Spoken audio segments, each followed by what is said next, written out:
غالب انصا، تم مذاق سمجھ رہے ہو؟ میری سی آئی ڈی نے بتایا ہے کہ وہ اٹا کٹا الو کا پٹھا ہے۔ اس کا مقصد چند دن غائب رہنا تھا۔ وہ ایک ہاسپٹل کے وی آئی پی روم میں جا کے لیٹ گیا ہے۔ اس کے جسم پر خراش بھی مل جائے تو میرا نام بدل دینا۔ کافر وہ جو شک کرے آپ پر، یعنی نازو۔ پیرو مرشد یہ بھی فرمائیے کہ ایسا دلاور نے کیوں کیا، اور اس وقت وہ کہاں ہے؟ ہاسپٹل میں اسے گزشتہ ہفتے سے داخل دکھایا گیا ہے تاکہ کل کی کارروائی کو کسی طرح اس کے کھاتے میں نہ ڈالا جا سکے۔ مرزا، تمہاری سی آئی ڈی کے مخبر کون ہیں؟ سوری، مخبروں کے نام نہیں بتائے جا سکتے۔ ایک مخبر دلاور کے اندر کے لوگوں میں شامل ہے، اور خاص لوگوں میں۔ اس کی اطلاع ہے کہ دلاور نے ہاسپٹل کے ریکارڈ میں اپنا نام استاد پیڈرو لکھوا دیا ہے، اور ہاسپٹل والوں نے لکھ لیا۔ وہ نام پر معترض نہیں ہوتے، خصوصاً اس وقت جب مالکان کسی کی مدد کرنا چاہیں اور انہیں مطلوبہ معاوضہ مل جائے۔ یہی نہیں، ہاسپٹل میں استاد پیڈرو کا ایک آپریشن دکھایا گیا ہے کل کی تاریخ میں۔ آپریشن تھیٹر کے ریکارڈ میں بھی ضروری اندراجات کر لیے گئے ہوں گے۔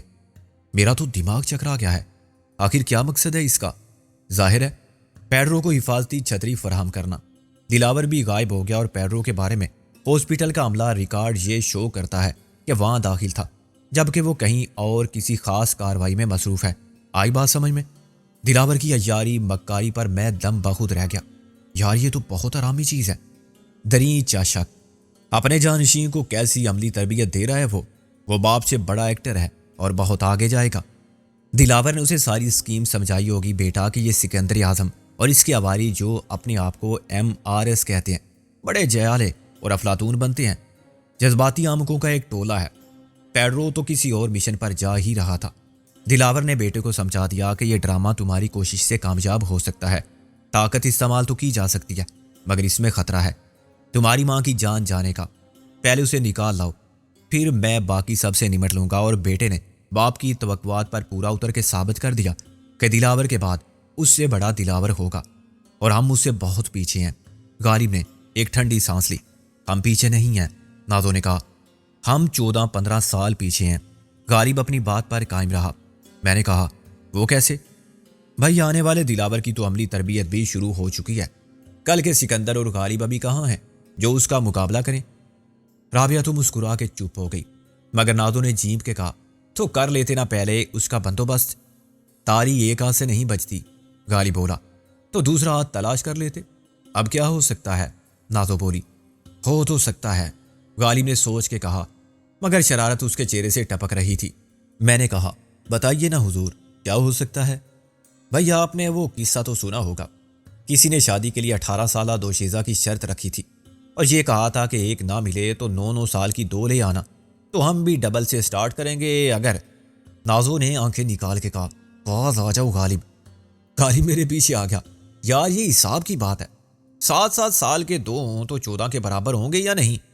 یہ جو دلاور زیادہ ہے نا، مزید 7 سال بعد یہ ہوگا 21 کا، اور ہمارے 2 اسی طرح دن دونی ترقی کرتے رہے تو مزید 7 سال بعد دونوں مل کے 28 کے، اور دلاور کی اولاد بھی 28 کی، ہو گیا نا برابر؟ پھر وہ 1 اور یہ 2، یار بس نیت کر لو 3 کی، 2 تو ہوں گے۔ نازو نے خلاف توقع مجھے ایک طرف دھکیل کے غالب کو پکڑ لیا۔ ابھی 2 اور 3 کا پہاڑ یاد کراتی ہوں۔ ارے نازو یہ کیا بھائی، تم سے کچھ کہا ہے میں نے؟ غالب ادھر ادھر بھاگا، مگر نازو نے اسے پکڑ کے اٹھایا اور چارپائی پر پھینک دیا۔ غالب کی ہنسی نہیں رک رہی تھی۔ رابعہ نے نازو کو روک لیا، بس کرو نازو، نیچے لوگ کیا سمجھیں گے، اوپر کیا دھما چوکڑی ہو رہی ہے۔ غالب نے اٹھتے ہوئے کہا، ہر نئے نظریے کی مخالفت جائے لوگ ایسے ہی کرتے ہیں، بعد میں مان لیتے ہیں۔ امن و امان بحال ہوتے ہی میں نے کہا، مرزا تمہاری سی آئی ڈی کی رپورٹ غلط بھی تو ہو سکتی ہے۔ ہرگز نہیں۔ کیوں؟ اس میں سب فرشتے ہیں کیا؟ غالب نے کہا، میں تصدیق کر چکا ہوں، یعنی تمہیں معلوم ہے کہ دلاور کسی ہاسپٹل میں لیٹا ہوا ہے۔ اس نے اقرار میں سر ہلایا۔ یہ الگ بات ہے کہ اس تک پہنچنا اتنا ہی مشکل ہے جتنا میرے بوت سسر تک پہنچنا۔ وہ رابطہ قائم کر سکتا ہے اگر چاہے، بہت سخت سیکیورٹی ہے۔ ہاں، اور ہاسپٹل میں ہم مشین گن سے گولیاں برساتے اور دستی بم پھینکتے ہوئے نہیں جا سکتے۔ اب اس معاملے کے 3 پہلو تھے۔ ہمیں بے وقوف بنایا، الحمدللہ ہم بن چکے۔ پیڈرو کو کسی ایسے مشن پر بھیجنا جو بہت خطرناک ہے، لیکن دلاور کی طرف سے اس کو پورا تحفظ حاصل ہے۔ اس پر الزام آ ہی نہیں سکتا۔ جس مریض کا ہاسپٹل میں کوئی آپریشن اور وہ کسی دوسری جگہ یا دوسرے شہر میں قتل کیسے ہو سکتا ہے؟ میں چونکا۔ دوسرے شہر میں قتل؟ ہاں، قتل کر کے نکل جانا اس کے لیے مشکل نہیں. سو چشمدید گواہ ہوں تب بھی اس کو کچھ نہیں ہو سکتا. یہ شہادت زیادہ مضبوط ہے. یار غالب، مجھے تو سخت پریشانی لاحق ہو رہی ہے. دوسرے شہر میں قتل کے خیال سے. قتل ضروری نہیں، اغوا بھی ہو سکتا ہے. گل اور محسن کا یا فوزیہ کا. میں نے کہا تم ٹھیک سوچ رہے ہو یار، مگر تم نے سوچنے کے علاوہ بھی کچھ کیا؟ ہاں، میں نے فیصل آباد والوں کو روپوش ہو جانے کے لیے کہہ دیا. گل اور محسن تو کراچی چلے گئے ہیں، سالے اکرام کے پاس. نازو نے بگڑ کے کہا گالی دینا ضروری ہے؟ یہ پیار کا ایک رشتہ بھی تو ہوتا ہے. اور ہے. غالب نے کہا ابھی نہیں ہے، ہو جائے گا پھر میں اسے ایسے ہی بلاؤں گا. چل سالے ادھر آ. سالے کیا کر رہا ہے؟ سالے میرے ساتھ. بڑے اچھے لگو گے. نازو نے جل بھن کے کہا ابھی کیسا لگتا ہوں تمہیں؟ وہ کہنا جو اس روز کہہ رہی تھی. تم پیار کے سمندر کو ہلانے والا 14ویں کا چاند ہو. تم گلشن عشق کی بہار اور میں خوشبو. نازو دنگ رہ گئی. یہ میں کہہ رہی تھی؟ غالب کے بچے. جھوٹے بے شرم. نازو پھر اس کی طرف لپکی، لیکن میں نے اسے روک لیا کیونکہ اس سے سنجیدہ گفتگو میں مداخلت ہو رہی تھی. آخر یہ عورتوں سے کشتی کیوں نہیں لڑتی؟ اسے مردوں سے ہاتھا پائی کا شوق کیوں ہے؟ غالب نے شکایتی انداز میں کہا ضرور اس کی نفسیات میں گڑبڑ ہے. ہمارا دل تو نہیں چاہتا کسی عورت سے گتھم گتھا ہونے کو. میں نے کہا فوزیہ اور اس کا شوہر وہی ہیں؟ غالب نے کہا ابھی تو وہی ہیں. کیا نام ہے فوزیہ کے شوہر کا؟ ایاز. ایاز صاحب ٹرانسفر کرانے کے چکر میں تھے، اس میں وقت لگتا ہے. میں نے تو کہا تھا کہ مری کا راؤنڈ لگا لو. میں نے کہا غالب کہیں دلاور اپنی ناکامی کا بدلہ اب ان سے نہ لے. ایاز کو تو پہلے بھی اغوا کر لیا گیا تھا. ہم نے اینٹ کا جواب پتھر سے دیا، اب کہیں وہ پتھر کا جواب ہتھوڑے سے نہ دے. فکر کرنے سے کیا ہو سکتا ہے؟ ایاز کوئی بچہ تو ہے نہیں، اور فوزیہ چاہے تو اسے مجبور کر سکتی ہے. وہ تو سمجھتی ہوگی کہ اس کی زندگی کے سارے مصائب کا ذمہ دار میں ہوں. غالب تم جا کے انہیں دیکھو، وہ دلاور کا مقابلہ کیسے کر سکتے ہیں. انہیں بچاؤ. اچھا کچھ کرتے ہیں. ابھی تو یہاں دلاور کا معاملہ بھی عجیب ہو گیا ہے. میں نے اڑتی سی ایک خبر سنی ہے کہ اس کو بک کر لیا گیا ہے، یعنی شیلی مرڈر کیس میں اس کا نام شامل ہو گیا ہے. اس سے کیا ہوتا ہے؟ اس سے یہ ہوا ہے کہ دلاور کے بیرون ملک جانے پر پابندی لگ گئی ہے. اس کا پاسپورٹ سرکاری تحویل میں لے لیا گیا ہے. وہ دوسرے پاسپورٹ پر نکل جائے گا اگر اسے جانا ہوا، مگر وہ جائے گا نہیں. ابھی اس کے خلاف ثبوت کوئی نہیں، اور وہ سمجھتا ہے کہ محض شک کی بنا پر کوئی اس کا کچھ نہیں بگاڑ سکتا. ایک اور غیر مصدقہ خبر یہ ہے کہ گزشتہ رات FIA کے ایک بہت سینئر افسر نے اس سے ہاسپٹل میں ملاقات کی. ہو سکتا ہے کہ ہاسپٹل میں داخل ہونے کا مشورہ دینے والا بھی وہی ہو، لیکن دلاور سے پوچھ گچھ ضرور ہوئی ہے. قونصلیٹ نے اسلام آباد میں وزارت داخلہ سے رپورٹ مانگی ہے. اسے کچھ تو بتانا ہوگا. یہ تو خوشی کی خبر ہے. بس کسی طرح وہ چکر میں آ جائے اور گرفتار ہو کے ایک بار حوالات پہنچ جائے. میری بڑی حسرت ہے اسے حوالات کی سلاخوں کے پیچھے دیکھنے کی. اب رابعہ نے مداخلت کی. ممکن ہے وہ ضمانت قبل از گرفتاری کے لیے خاموشی سے کوشش کر رہا ہو، لیکن ضمانت مشکل ہے قتل کیس میں. میں نے مسرت سے کہا کیا واقعی وہ گرفتار ہو جائے گا؟ اگر ایک بار تفتیش میں اس کا نام آ گیا تو پھر پوچھ گچھ تو ہوگی. اب یہ الگ بات ہے کہ پولیس اسے ہاتھ تک نہ لگائے، وہ عزت و احترام کے ساتھ گھر ہی میں رہے اور تفتیش مکمل ہو جائے جس میں اس پر کوئی الزام نہ رہے. مگر یہ بات ہے مشکل. معاملہ ایک برٹش ڈاکٹر کا ہے. منظر اور وقار سے کہو کہ اس کیس کے پیچھے لگ جائیں، معلوم کرتے رہیں کہ کیا ہو رہا ہے. غالب نے کہا ایک منظر ہی کیا، 10 وکیل اور بھی ہیں. دلاور کے خلاف کیس میں 12 سینئر وکیل تھے جن کی طرف سے کیس کی تفصیلات ارسال کی گئی تھی. وہ سب بڑے مضبوط لوگ ہیں اور دلاور کی چالوں کو ناکام کرنے میں لگے ہوئے ہیں. ان کا اصل مقابلہ ہے پولیس سے جو دلاور کے ساتھ ہے. تم کو بہت محتاط رہنے کی ضرورت ہے. یہ جگہ چھپ کے رہنے کے لیے بہترین ہے، بشرطے کہ یہ اندر ہی رہیں. رابعہ نے تن سے کہا کیا مطلب؟ میں قید ہو جاؤں ان 2 کمروں میں؟ چند دن گزار لو. اب دلاور بھی دباؤ میں آ رہا ہے، شاید بہتری کی کوئی صورت نکل آئے. بہتری کی امید دلاور سے؟ میں نے کہا وہ ڈیٹ ہڈی ہے جو ٹوٹ تو سکتی ہے، کم نہیں ہو سکتی. کتے کی دم کے بارے میں بھی یہی مشہور ہے کہ 12 برس نلکی میں ڈال کے رکھو تو نلکی ٹیڑھی ہو جائے گی، تم سیدھی نہیں ہوگی. یہ غلط ہے کیا؟ میں کہتا ہوں 12 برس بعد تو کتا بھی نلکی کا عادی ہو جائے گا. رہنے دو اسے نلکی کے ساتھ. بائی دا وے کتے کی عمر کتنی ہوتی ہے؟ کیا 12 سال زندہ رہتا ہے وہ؟ غالب نے کہا مرزا جی یہ خیال تو ذہن سے نکال دو کہ میں یہاں صبح سے رات تک اور پھر رات سے صبح تک چارپائی پر لیٹا رہوں گا، ہوائی کلے بناتا رہوں گا اور خوابوں کے محل ڈیزائن کرتا رہوں گا۔ اس سے تو بہتر ہے کہ تم لوگ مل کے مجھے پاگل خانے میں داخل کرا دو۔ وہ زیادہ محفوظ جگہ ہے جہاں دلاور کے فرشتے بھی نہیں پہنچ سکتے۔ سارا دن جو چاہو کرو، چیخو، چلاؤ، چھلانگے مارو کہہ کے۔ بہت اچھی تجویز ہے۔ رابعہ، کیا خیال ہے؟ یہ وہاں سے بھی نکل جائیں گے اپنی جگہ پاگل خانے کے ڈاکٹر کو بند کر کے۔ رابعہ نے کہا، آخر بیمار ہو کے بھی تو آدمی لیٹتا ہے آرام سے۔ میں نے کہا، میں بیمار نہیں ہوں، لیٹا رہا تو بیمار ہو جاؤں گا۔ تمہیں اجازت ہے چھت پر چڑھ کے پتنگ اڑاؤ، میں کبوتر لا دوں گا۔ اسلاف کا مشغلہ رہا ہے کبوتر بازی۔ بہت خوش ہوں گے عالم ارواح میں کہ اس گمراہ نسل میں کوئی تو ہے جو ان کے فنون لطیفہ کی سرپرستی کرتا ہے۔ اس کے علاوہ بھی بازیاں ہیں، مثلا چال بازی، نوسر بازی، عشق بازی۔ رابعہ کے ساتھ کالی بات سے مت بڑھو، جملہ مکمل تو ہونے دو۔ رابعہ کے ساتھ تو تم تاش، لوڈو اور لنگڑی پالا کھیل سکتے ہو، بالکل بے ضرر کھیل ہے۔ کالی بنسا، اونچ نیچ کھیلو، ایک دوسرے کو پکڑنے کا کھیل کھیلو۔ میں گڑیا گڈا لا دیتا ہوں، ان کا بیاہ رچاؤ فی الحال۔ میں نے جوتا اتار لیا، میں سوچ رہا ہوں۔ غالب احتیاطاً پیچھے ہٹ گیا۔ جوتے گانٹنے کی، یہ بھی اچھا کام ہے، دن گزر جائے گا مصروفیت میں، شام تک ایک جوڑی بنا لوگے تو آمدنی الگ۔ تمہاری کھال اچھی ہے اس کام کے لیے، اپنے ایمان سے کہو۔ نازو کی یا رابعہ کی کھال کتنی نفیس ہے، بڑی ملائم اور کورے لٹھے کی طرح صاف۔ جوتے کے لیے ذرا موٹی کھال چاہیے، مضبوط قسم کی۔ میں نے آگے بڑھتے ہوئے کہا، تم چلو میرے ساتھ، مت بیٹھو گھر میں۔ غالب نے کہا، رابعہ کو بٹھا دو پردے میں، یہ جوتا ہاتھ میں نہیں پیر میں اچھا لگتا ہے۔ میں نے جوتا پھر پہن لیا۔ وہ ہاسپٹل کہاں ہے؟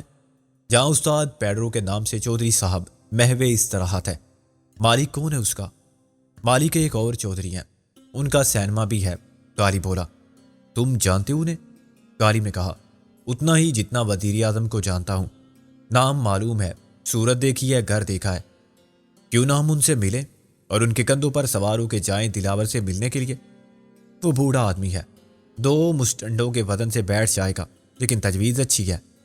اس میں ہمارے لیے اسٹریچر پر واپس آنے، ہڈیوں کے واڑ یا مردہ خانے پہنچنے کے امکانات بھی روشن ہیں۔ فضول باتیں مت کرو، نازو نے خفگی سے کہا۔ کس کی مجال ہے کہ تم پر انگلی بھی اٹھائے؟ بچہ راہ چلتے مجھ پر انگلی اٹھاتا ہے، کہتا ہے دیکھو وہ جا رہا ہے ایک بھوت کا داماد۔ میں نے بات بڑھنے نہیں دی۔ تم آج فون کرو ہاسپٹل کے مالک کو اخباری نمائندے کی حیثیت سے، اور اسے کہو کہ انٹرویو لینا ہے۔ کیوں نہ یہ کام میں کروں؟ نازو نے جوش سے کہا۔ اللہ تمہیں جزائے خیر اور اولاد صالح دے، غالب نے دعائیا انداز میں کہا۔ میری بلائیں لیتی رہو اپنے سر۔ میں نے کہا، تم اسے گھیر لاؤ ہاسپٹل کے دروازے تک، تو وہاں ہم استقبال کے لیے موجود ہوں گے، تمہارے ساتھ ہی چلے جائیں گے۔ آج شام کے لیے وقت لے لوں؟ نازو نے کہا۔ غالب نے کہا، ہوشیار رہنا، سنا ہے وہ کوئی منتر جانتا ہے، 7ویں یا 8ویں بیوی ہے اس کی، 6 کو چھوڑ چکا ہے، سب ایک سے بڑھ کر ایک تھی، بری تو تم بھی نہیں ہو۔ اس نے پرپوز کیا تو میں 8ویں بننا قبول کر لوں گی، نازو نے بنا کے کہا۔ وہ نکل رہے تھے کہ مالک مکان سرخ آنکھیں لیے نمودار ہوا۔ ڈاکٹر صاحب، وہ دوائی کی شیشی پتہ نہیں کہاں رکھ دی میں نے۔ رابعہ نے مجھے گورا، چچا آپ چلے جائیں کسی اچھے سے ڈاکٹر کے پاس۔ وہ برا مان گیا، لو جی، چچا کسے کہہ دیا آپ نے؟ میری کیا اتنی عمر ہے، اور اچھے ڈاکٹر کیا یہ نہیں ہے؟ رابعہ نے کہا، یہ بھی اچھے ہیں، مگر انہوں نے شاید بتایا نہیں آپ کو، یہ جانوروں کی آنکھوں کے اسپیشلسٹ ہیں۔ وہ اچھلا، جانوروں کی آنکھوں کے؟ میں کیا گدھا ہوں جی؟ میری آنکھوں میں کیا دوائی ڈال دی تھی؟ میں نے اسے تسلی دی، وہ بندر کی آنکھوں میں ڈالتے ہیں، اور انسان پہلے ہی بندر تھے۔ یقین نہیں تو ڈارون کی جو کتاب نظریہ ارتقاء پر ہے وہ پڑھ لو۔ وہ ایسے گیا جیسے سیدھا میری بات کی تصدیق بندروں سے کرے گا۔ کچھ دیر بعد اس کے چلانے پر میں نے دروازہ کھول کے دیکھا۔ آخری سیڑھی شاید اسے نظر نہیں آئی تھی۔ اب وہ لنگڑاتا ہوا گالیاں بکتا ہوا نیچے جا رہا تھا۔ ظاہر ہے گالیاں میری شان میں تھی اور مجھے برا ماننے کا کوئی حق نہ تھا۔ غالب اور نازو چلے گئے تو میں نے رابعہ سے کہا، اب بتاؤ کیا کریں، کون سی بازی کھیلیں؟ آؤ چھت پر چلیں، پتنگ اڑائیں۔ رابعہ نے کہا، بڑا مزہ آئے گا۔ پتنگ کہاں سے آئے گی؟ تم دوڑ کے لے آؤ، نسبت روڈ سے، مانجا ذرا اچھا دیکھ کے لانا۔ پتنگ بازی میں واقعی مزہ آیا۔ رابعہ انتہائی با کمال قسم کی پتنگ باز ثابت ہوئی۔ معلوم نہیں یہ اطلاع نیچے کیسے پہنچی۔ کچھ دیر بعد وہ لڑکی نمودار ہوئی جس سے میرے تعلقات سخت کشیدہ ہو گئے تھے۔ وہ رابعہ کی بھی استاد ثابت ہوئی۔ رابعہ مجھے بھول گئی اور وہ پرانی سہیلیوں کی طرح ایسے پیچ لڑانے لگی جیسے پتنگ بازی کے ٹورنامنٹ کا فائنل ہے۔ آخری پتنگ کٹوا کے اس نے مجھے پھر آنکھ ماری اور نیچے اتر گئی۔ فلمی دنیا کے لیے اس نے اپنا نام لالی رکھا ہوا تھا، حالانکہ وہ کالی تھی۔ الو کی پٹھی، یہ کیوں آئی تھی؟ رنگ میں بھنگ ڈالنے؟ چھت پر کسی کو آنے سے روکا نہیں جا سکتا، مگر تم کیوں بے تکلف ہو رہی تھی؟ اس لیے کہ نیلو کہا تھا اس نے تمہیں؟ اب رابعہ نے گرمی دکھائی۔ تم اپنا ناقص مانجا لائے تھے۔ اناڑی کاریگر اپنے اوزاروں کو الزام دیتا ہے۔ ڈور میرے ہاتھ میں ہوتی تو میں بتاتا۔ خیر چلو کوئی اور بازی کھیلتے ہیں۔ کون سی بازی؟ رابعہ نے سمجھنے کے باوجود انجان بن کے کہا۔ وہی جس کے بارے میں شاعر نے کہا، جو چاہو لگا دو ڈر کیسا۔ لالی پھر نمودار ہوئی اور اس نے مجھے چھیڑنے کے لیے آنکھ ماری۔ کون ہے تمہارا ڈاکٹر صاحب؟ نیچے جانا پڑے گا۔ لالی تم اپنا نام اریالی رکھ لو آج۔ میں نے اسے جوابی آنکھ ماری۔ شاید کوئی اریالہ تمہیں لے جائے۔ وہ سب سوٹ میں تھی۔ میری بات سے خوش ہوئی۔ تمہارے منہ میں بناسپتی گھی اور دیسی شکر۔ میں نیچے گیا تو مالک مکان نے منہ پھیر کے رسیور کی طرف اشارہ کیا، جو تن سے جدا ہو جانے والے سر کی طرح ایک طرف پڑا ہوا تھا۔ حسب توقع فون غالب نے کیا۔ نازو نے شام 6 بجے ہاسپٹل کے مالک چودھری بشارت سے انٹرویو کا ٹائم لے لیا تھا۔ غالب نے مجھے وقت کا خاص خیال رکھنے کی تاکید کی۔ دیر ہوئی تو نازو کے لیے پرابلم ہوگی۔ نازو خود ایک پرابلم ہے، میں نے فلسفیانہ بیان دیا۔ وہ میری پرابلم ہے، غالب بولا۔ ہم اس کے ساتھ ہی اندر جا سکتے ہیں۔ اندر تو کسی وقت بھی جا سکتے ہیں۔ ہاں صحیح سالم واپس نہیں آ سکتے نازو کی مدد کے بغیر، میں نے کہا اور رسیور رکھ دیا۔ مالک مکان سے تعلقات بحال کرنا ضروری تھا۔ آپ تو ایسے ہی برا مان گئے مذاق کی بات کا، میں نے کہا۔ کیا مطلب؟ تم ڈنگر ڈاکٹر نہیں ہو؟ کئی گھوڑوں گدوں کے بھی آئی اسپیشلسٹ ہوتے ہیں، انہیں کیا چشمہ لگانا ہوتا ہے؟ وہ قائل ہو گیا۔ یہ تو میں نے سوچا ہی نہیں تھا، مگر معلوم ہے یہ بات سن کے میری بیوی نے کیا کہا؟ اس نے کہا تمہاری آنکھیں گھوڑے جیسی لگ رہی ہیں۔ میں نے کہا گھوڑے کو ہر چیز 4 گنا بڑی نظر آتی ہے۔ کہہ دینا کہ تم اب مجھے 4 گنا پھیلی ہوئی لگ رہی ہو۔ دوبارہ یہ بات نہیں کہے گی۔ اور ہاں، میں یہ دوا لکھ کے دیتا ہوں، بازار سے منگوا لینا۔ میں نے اسے سلفا سیٹامائڈ کا 10% سولوشن لکھ دیا اور تاکید کی کہ شیرنگ جرمنی کا ہو۔ وہ بالکل مطمئن ہو گیا۔ اگلے دن تک اس کی آنکھوں کی لالی ختم ہو گئی اور اس نے یہ اعتراف بھی کر لیا کہ اب اسے پہلے سے کہیں بہتر دکھائی دے رہا ہے، جو محض نفسیاتی اثر تھا۔ شام کو میرے ساتھ رابعہ بھی نکلی، مگر وہ ٹیکسی لے کر آفس چلی گئی۔ اسے ڈاکٹر شیلی کے کیس کی رپورٹ لینی تھی اور دوسرے وکیلوں سے بات کرنی تھی جنہوں نے اس کے ساتھ مل کے یہ کیس حکام بالا کو ارسال کیا تھا۔ چودھری دلاور کے خلاف FIR کٹ گئی تھی اور اب اسے ختم کرنا بھی ناممکن تھا۔ ہائی کورٹ بار ایسوسی ایشن کے 12 سینئر وکلاء کو نہ پولیس ڈرا دھمکا سکتی تھی اور نہ چودھری دلاور کی دولت خرید سکتی تھی۔ میں دوسری ٹیکسی میں بشارت آئی کلینک پہنچا، جو مضافات کی تیزی سے بڑھتی ہوئی آبادی کے بیچ میں آ گیا تھا اور نئے دولت مند اس کی جدید سہولیات، خوبصورت عمارت، پبلسٹی سے متاثر ہو چکے تھے۔ سرسبز لان پر رنگین پھولوں کے تختوں کے درمیان سنگے مر کی بینچوں پر موتیا کا آپریشن کرانے والے بوڑھے افسردہ بیٹھے تھے، اور چونکہ ملاقات کے اوقات بھی یہی تھی، اس لیے بیٹے پوتے بھی بکثرت موجود تھے۔ غالب کو میں نے ایک مالی کے ساتھ بحث میں مصروف دیکھا۔ وہ مالی کو قائل کرنے کی بے سود کوشش کر رہا تھا کہ اتنی محنت کر کے موسمی پھول کھلانے کی کیا ضرورت ہے؟ پلاسٹک کے پھول اصلی سے بہتر ہوتے ہیں کہ سارا سال ویسے ہی رہتے ہیں، پھر یہ کہ ان پر جیسی خوشبو کا اسپرے چاہو کرو۔ مالی بہت خفا تھا۔ صاحب، نقلی پھولوں کا کیا مقابلہ اصلی پھولوں سے؟ تم نے عورتوں کے نقلی بال نہیں دیکھے؟ اصلی سے زیادہ خوبصورت ہوتے ہیں، اور نقلی دانت موتیوں جیسے دانت ہو سکتے ہیں تمہارے بھی۔ جب چاہو مسکراؤ، بلا وجہ مسکراؤ۔ نقلی روشنی نہ ہو تو دنیا اندھیری ہو جائے۔ کہیں سورج چاند کی روشنی سے دنیا کا کام چل سکتا ہے، نیوز سائن جل سکتے ہیں۔ اچھا میں چلا۔ وہ تیر کی طرح ایک نرس کی طرف گیا۔ سسٹر، مجھے آپ نظر آ رہی ہیں، بالکل صاف، بیوٹیفل۔ نرس بوکھلا گئی۔ کیا پہلے آپ نہیں دیکھ سکتے تھے؟ دیکھتا کیسے؟ تم ابھی تو آئی ہو، غالب بولا اور باڑ پھلانگ کے میری طرف آیا۔ تمہاری جیب میں کیا ہے؟ میں نے کہا۔ غالب نے خالی جیب الٹ دی۔ دیکھ لو، رابعہ نہیں میرے پاس۔ الو کے پٹھے، خالی ہاتھ جائیں گے اندر اسلحے کے بغیر؟ اسلحہ؟ اس نے اہم موقعوں کی طرح کہا۔ تم بھی کچھ نہیں لائے؟ خیر مومن ہو تو بے تیگ بھی لڑتا ہے سپاہی۔ لو وہ نازو آ گئی۔ میں نے پلٹ کے دیکھا تو نازو ایک دیو پیکر مرسڈیز سے اتر رہی تھی۔ بڑی کمائی آنکھوں کے ہاسپٹل کی، سارے عقل کے اندھے اب شاید یہاں آتے ہوں گے، گاری بولا۔ کار میں سے ایک دبلا پتلا شخص سوٹ میں برآمد ہوا۔ وہ شوفر کے اترنے اور دروازہ کھول کے کھڑے ہونے تک بیٹھا رہا تھا۔ کلینک کے دروازے پر کھڑا ہوا سنتری اٹینشن ہو گیا۔ مالی نے فوارہ چھوڑ کے اسے سلام کے لیے ہاتھ اٹھا دیا۔ وہ اس قسم کے استقبال کا عادی معلوم ہوتا تھا۔ کاش اس کی مونچھیں ہوتی۔ غالب نے آپ بھر کے کہا، کلف والی۔ میں نے کہا، پھر کیا ہوتا؟ غالب نے افسوس سے مجھے دیکھا۔ کیا ہوتا؟ کچھ نہیں ہوتا مونچھوں سے۔ کاش اس کی داڑھی ہوتی، فرنچ کٹ یا جاڑ جنکار ٹائپ۔ پھر کیا ہوتا؟ اب میں نے مسکرا کے کہا، کچھ نہیں، داڑھی سے بھی کچھ نہیں ہوتا۔ کمان۔ ہم ایک چھلانگ مار کے ان کے عین پیچھے پہنچ گئے۔ نازو اور چودھری بشارت خرامہ ایک روش پر چلتے ہوئے سیدھے مین گیٹ کی طرف جا رہے تھے اور سنتری سے چند قدم کے فاصلے پر تھے۔ بشارت نے گھوم کے کہا، کون ہو تم لوگ؟ میں نے کہا، میں سیٹھ انار خان انگور والا، یہ اپنا ریوالور اصلی والا۔ غالب بولا، میں سیٹھ شیر خان لنگور والا، اپن تمہارے ساتھ جانے کو مانگتا، چوں چرا نہیں مانگتا۔ بشارت کا رنگ ریوالور دیکھتے ہی اڑ گیا تھا، جو میں نے اس کی کمر سے لگا دیا تھا، مگر اس طرح کہ اسے صرف وہ محسوس کر سکتا تھا، کوئی اور نہیں دیکھ سکتا تھا۔ کیا چاہتے ہو تم؟ نازو نے کہا، بشارت صاحب، ان لوگوں کی نیت ٹھیک معلوم نہیں ہوتی۔ تم جانتی ہو انہیں؟ نازو نے سر ہلایا۔ ان کا تعلق پیشہ ور قاتلوں کے ایک گروہ سے ہے۔ اس نے بشارت کے کان کے قریب سرگوشی میں یوں کہا کہ ہم بھی سن لیں۔ پھر کیا کروں میں؟ اس نے سرگوشی میں پوچھا۔ وہی جو یہ لوگ کہیں۔ ابھی اور کیا کر سکتے ہیں آپ؟ اتنے مریض بیٹھے ہیں اور ان کے ساتھ آنے والے خواہ مخواہ 2-4 بے گناہ بھی مارے جائیں گے اور آپ کا ہاسپٹل بدنام ہوگا۔ اس نے نازو کا مخلصانہ مشورہ مان لیا۔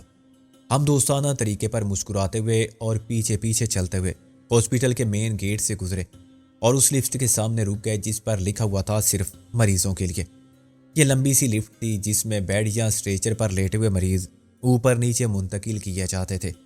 لفٹ کا دروازہ کھلا اور آپریشن کا ایک مریض بیڈ پر باہر چلا گیا۔ ہم اندر چلے گئے تو میں نے پاؤں دروازے کے بیچ میں رکھ دیا۔ لفٹ کا دروازہ پورا بند نہیں ہوا، لفٹ وہیں رکی رہی۔ شرافت سے چودھری دلاور کے کمرے تک چلو گے تو اسٹریچر پر نہیں لائے جاؤ گے، میں نے کہا۔ چودھری دلاور؟ کون چودھری دلاور؟ غالب نے کہا، کاش تمہاری مونچھیں ہوتی۔ وہ حیران ہو کر بولا، پھر کیا ہوتا؟ پھر میں انہیں اکھاڑ کے تمہارے ہاتھ پر رکھ دیتا اور بتاتا کہ چودھری دلاور کی بھی مونچھیں نہیں ہیں اور وہ بھی خرامی ہے۔ میں نے تائید میں سر ہلایا اور پیر اندر کھینچ لیا۔ دروازہ بند ہوتے ہی لفٹ اوپر چڑھنے لگی۔ میں نے 4تھ فلور کا بٹن دبا دیا۔ میں کسی چودھری دلاور کو نہیں جانتا، کیا وہ داخل ہے جہاں؟ لفٹ اوپر پہنچ گئی تھی۔ غالب نے گراؤنڈ فلور کے جی پر انگلی رکھ دی۔ لفٹ نیچے چل پڑی۔ وہ یہاں استاد پیڈرو کے نام سے پڑھا ہے۔ استاد پیڈرو؟ نام ریسیپشن پر لکھے جاتے ہیں، تم کو انکوائری سے معلوم ہو سکتا تھا۔ انکوائری تم کرو۔ میں نے نیچے پہنچتے ہی پھر نمبر 4 دبا دیا۔ جب تک تمہیں یاد نہیں آئے گا کہ استاد پیڈرو کس کمرے میں کس نام سے لیٹا ہوا ہے، ہم لفٹ میں اوپر نیچے ہوتے رہیں گے۔ بڑا مزہ آ رہا ہے، غالب نے کہا۔ یہ لڑکی کون ہے؟ بہن ہے اس کی، اسے بعد میں اغوا کر لیں گے، میں نے کہا۔ ٹھیک ہے، شیر خان لنگورو والا اس لومڑی سے شادی کرے گا۔ میں نے پھر جی کا بٹن دبایا۔ شرم کرو، شیر ہو کے لومڑی سے شادی کرو گے؟ ہم اپنا نام لومڑ خان لنگور والا کر لے گا۔ غالب بولا، تمہارا ریوالور میں کتنا گولی ہے؟ ایک چلا کے دکھاؤ۔ میں نے بشارت کے سر کا نشانہ لیا۔ ابھی گولی ادھر سے جائے گا، پیچھے سے نکلے گا، ہم کیچ کرے گا۔ غالب نے اس کی گدی پر ہاتھ رکھ دیا۔ بشارت کا حوصلہ جواب دے گیا، میں تمہیں لے کر چلتا ہوں، لیکن مجھے بتاؤ، کیا تم اسے قتل کرو گے؟ میں نے غالب کی طرف سوالیہ نظروں سے دیکھا۔ یہ تو ارادہ نہیں تھا ہمارا، مگر تم کہتے ہو تو نہیں، ایسا مت کرنا۔ عجیب آدمی ہو تم بھی، جب استاد پیڈرو کو جانتے ہی نہیں اور یہاں وہ ہے بھی نہیں تو پھر قتل کے نام پر ڈرتے کیوں ہو؟ غالب ہنسا، ویسے یہ استاد پیڈرو آخر ہے کیا چیز؟ میں نے کہا، اس کی عرفیت تو ہم جانتے ہیں۔ نام کیا ہے اس کا؟ ایاز احمد، اس کے منہ سے نکل گیا۔ ویری گڈ، تم پرانے شناسا معلوم ہوتے ہو۔ اور کسی سے یہ نام ہم نے نہیں سنا، اس سیاض کے محمود چودھری دلاور سے بھی نہیں۔ میں نے لفٹ کے کنٹرول کی طرف ہاتھ بڑھایا۔ کون سے فلور پر روکوں؟ سیکنڈ، بشارت نے سخت مجبوری کے عالم میں کہا۔ میں نے 2 نمبر کا بٹن دبا دیا۔ لفٹ نیچے گئی۔ 2 کا روشن انصاف بجھ گیا تو میں اور نازو آگے ہو گئے۔